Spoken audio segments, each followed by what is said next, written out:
Hello guys, welcome back to our channel blogs with KP and welcome back to one more blog. ఇది మా Udvitha birthday preparations. మేము photoshoot పెట్టుకున్నాం ఇవాళ third బర్త్డేకి. First birthday చేయలేదు, నేను డ్రెస్సెస్ నేను తర్వాత చూపెడతాను. ఫస్ట్ బర్త్డే చేయలేదు, సెకండ్ బర్త్డే చేద్దాం అనుకున్నాం, కాకపోతే అత్తమ్మ వాళ్ళ నాన్న చనిపోయినా చేయలేదు. సో థర్డ్ బర్త్డే కొంచెం గ్రాండ్గా, మరీ గ్రాండ్గా కాదు, మరీ సింపుల్ కాదు. సరౌండింగ్స్లో వాళ్ళని పిలుచుకొని, మాకు దగ్గర ఉన్న వాళ్ళని పిలుచుకొని చేసుకుంటున్నాం. సో నేను ఫోటోషూట్ చేపిద్దామని ఫిక్స్ అయిపోయినా. దానికోసం అని చెప్పేసి నేను ఒక 3 ఎక్కువ అవుట్ఫిట్స్ చేపించలేదు, 4 or 3 అంతే, అంతకు మించి ఎక్కువ ఉండదు. సో అవుట్ఫిట్స్ అని ఇప్పుడు నేను ప్యాక్ చేస్తున్నా. మా ఫోటోగ్రఫీ ఏం లేదు, మా కళ్యాణం అనే కెమెరా రెంట్కి తీసుకొచ్చి మా కళ్యాణం తీస్తాడు. నేను శారీ కట్టుకుంటా, మా కళ్యాణ్ యాజ్ యూజువల్గా బర్త్డే రోజు వేసుకున్న డ్రెస్సెస్ వేసుకొని మేము ఫోటోషూట్ తీసుకుంటున్నాం. దానికి బర్త్డే డ్రెస్సెస్ డిజైన్ చేసే వరకు బడ్జెట్ అయిపోయింది. సో ఆయన ఒక డ్రెస్, నేను ఒక డ్రెస్ తీసుకున్నాం. సపరేట్గా ఫోటోషూట్ కోసం అని డ్రెస్సెస్ తీసుకోలేదు, బర్త్డే కానీ తీసుకున్నవే పెట్టుకున్నాం. ఇది మా కళ్యాణం అవుట్ఫిట్, జస్ట్ ఇప్పుడే తీసుకున్నాం మేము. ఈ బ్లాగ్ షూట్ చేయలేదు, ఇంతకుముందే తీసుకున్నాం. బిల్స్ కూడా అట్లనే ఉన్నాయి. అండ్ మా ఉద్విత డ్రెస్సెస్ చూద్దాం.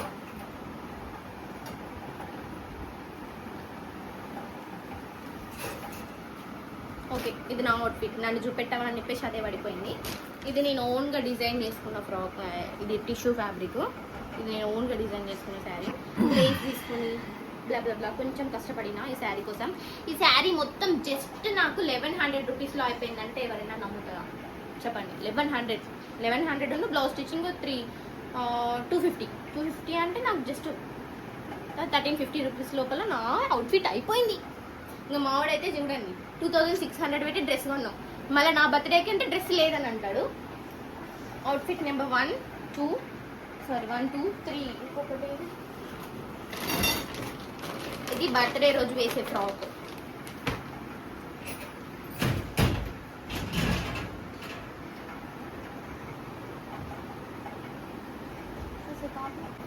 ఈ షూ నేను ఫస్ట్ క్రైలో ఆర్డర్ చేసిన, ఈ డ్రెస్ ఫస్ట్ క్రైలో ఆర్డర్ చేసిన, ఈ dress first cry, same as usual first cry. దీని వెనుక మాత్రమే మా కష్టం, అంటే ఇవన్నీ నా కష్టమే. నైట్ అంతా ఎన్ని రాత్రులు, ఒక దగ్గర ఆగస్టు స్టార్ట్ అయినప్పటి నుండి నేను డ్రెస్సెస్ సెలెక్ట్ చేసి చాలా ఆర్డర్ చేసి మా షోల్డర్ సెట్ కాక, ఇక్కడ సెట్ కాక అవన్నీ రిటర్న్ చేసింది. అండ్ ఫైనల్గా ఈ ఫ్రాక్ అయితే మా వదిన ఫ్యాబ్రిక్ తీసుకుంది, మంచిర్యాలలో అనుకుంటా ఫ్యాబ్రిక్ తీసుకుంది. నేను ఇక్కడనే స్వప్న దగ్గర స్టిచ్చింగ్ చేయించిన. ఈ ఫ్యాబ్రిక్ నేను కూడా కొట్టినా, నేను వీడియోలో పెడతా చూడండి. పూర్తిగా ఎక్స్ప్లెనేషన్ చేసుకుంటే పెట్టలేదు. ఈ డ్రెస్సెస్ అన్ని ఇప్పుడు నేను చదరాలి, నేను కూడా రెడీ కావాలి. Okay, by by. దాని తర్వాత మేమైతే వెంటనే రెడీ అయిపోయి వెళ్ళిపోయినాం. కాకపోతే ఏంటి అంటే నేను శారీ కట్టుకుంటా అనుకున్నాను, కట్టుకోలేదు. ఎందుకు అని అంటే నాకు అక్కడ మా ఉద్వితాన్ని మెయింటైన్ చేయడం చాలా కష్టమవుతుందని అర్థమైంది. శారీతో నా వల్ల కాదు. అండ్ మళ్ళీ సెకండ్ టైం కట్టుకున్నట్టు ఉంటుంది శారీ అని చెప్పేసి లైట్ తీసుకున్నా. అక్కడికి వెళ్ళినాక మా ఉద్విత జస్ట్ 1% అంటే 1% కూడా నాకు కోఆపరేట్ చేయలేదు. ఫొటోస్ అస్సలు దిగా అని ఏడిచింది.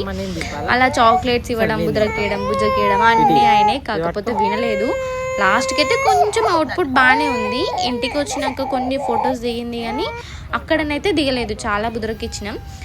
దానికి బిర్యానీ అంటే ఇష్టమని, బిర్యానీ తినిపిస్తామని చాక్లెట్స్ ఇప్పించి అట్లా చేసినాం కానీ అది వినలేదు.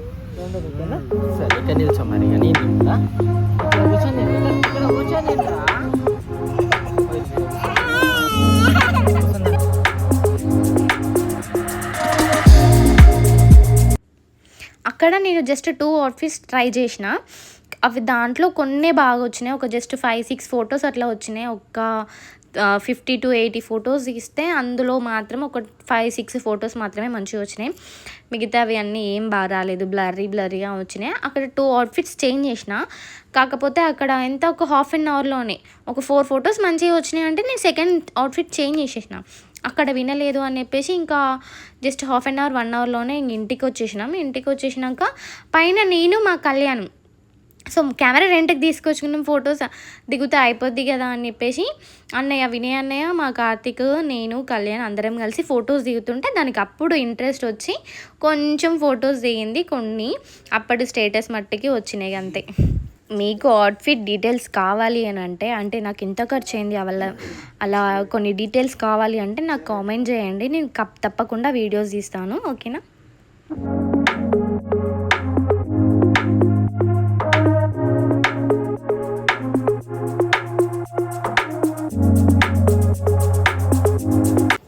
ఇది ఫోటోషూట్ అయినాక నెక్స్ట్ డే అండి.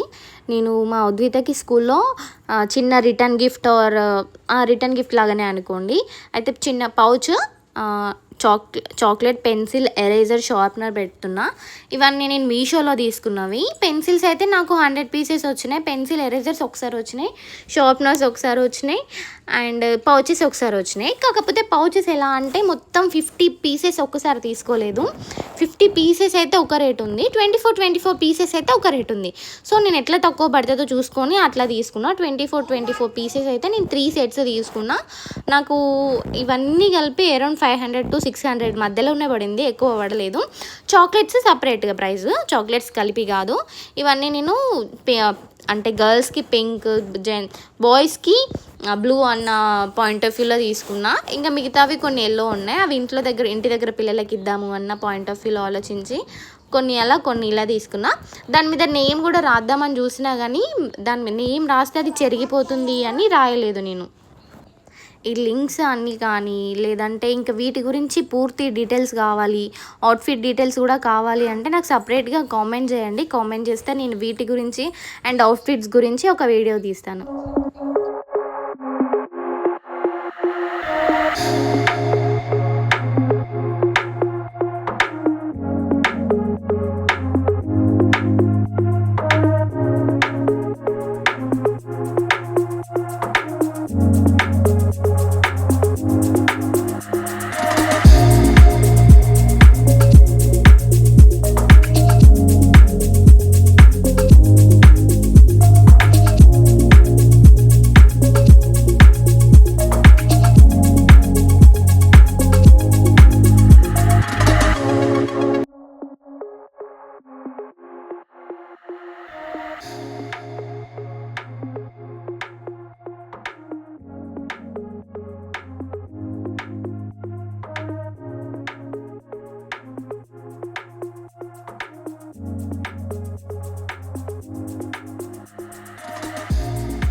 ఇక్కడ నేను అన్నీ ప్యాక్ చేసినాక నాకు ఇంకొన్ని పెన్సిల్స్ అండ్ ఎరేజర్స్ కూడా మిగిలినాయి. ఉద్విత వాళ్ళ క్లాస్లో ఇంకా పిల్లలు ఎక్కువ మంది ఉంటే pencil box and chocolate box పట్టుకుపోయి చాక్లెట్ అండ్ పెన్సిల్ ఒకటి ఇద్దామని అనుకున్నా. అట్లనే అవుతుంది అనుకున్నా కానీ కాలేదు, సరిపోయినాయి, అక్కడికి సరిపోయినాయి. అండ్ నెక్స్ట్ మా ఉద్విత బర్త్డే వ్లాగ్ వస్తుంది. తప్పకుండా వీడియోకి చూడాలి అంటే మన ఛానల్ని సబ్స్క్రైబ్ చేసుకొని బెల్ ఐకాన్ని ఆన్లో పెట్టుకోండి. అండ్ నేను ఇక్కడ కొన్ని క్లిప్పింగ్స్ యాడ్ చేస్తున్నా. సో మీకు బర్త్డే వ్లాగ్ చూడాలి అన్న ఇంట్రెస్ట్ వస్తుందని మన ఛానల్ని అయితే కొత్తగా చూసిన వాళ్ళందరూ సబ్స్క్రైబ్ చేసుకోండి గైస్. ఓకేనా, బాయ్ బాయ్.